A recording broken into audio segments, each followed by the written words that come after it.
अहमदनगरमध्ये राजकारणाची अनोखी सोयरीक पाहायला मिळते।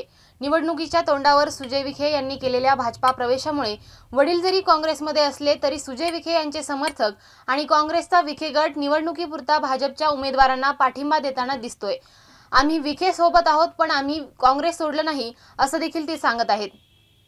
नगर दक्षिणेचे उमेदवार डॉक्टर सुजय विखे पाटील यांना पाठिंबा देण्यासाठी नगर तालुक्यातली महाआघाडीने निर्णय घेतलेला आहे आणि या महाआघाडीमध्ये राष्ट्रवादी काँग्रेस सेना ही संपूर्ण आघाडी आहे।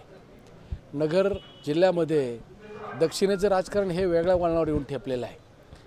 आज मी काँग्रेसचा जरी पदाधिकारी असलो तरी डॉक्टर सुजय विखेंच्या प्रचारामध्ये मी सक्रिय आहे। याचं एकमेव कारण आहे की डॉक्टर सुजय विखे पाटलांनी 3 वर्ष सातत्यानं या मतदारसंघामध्ये प्रत्येक उमेदवार काँग्रेसचा निवडून आणण्यासाठी त्यांनी अहोरात्री मेहनत घेतलेली आहे आणि म्हणून सर्व काँग्रेसचे पदाधिकारी दक्षिणेचे आज सुजय विखेंच्या प्रचारासाठी या ठिकाणी अहोरात्र झटत आहे।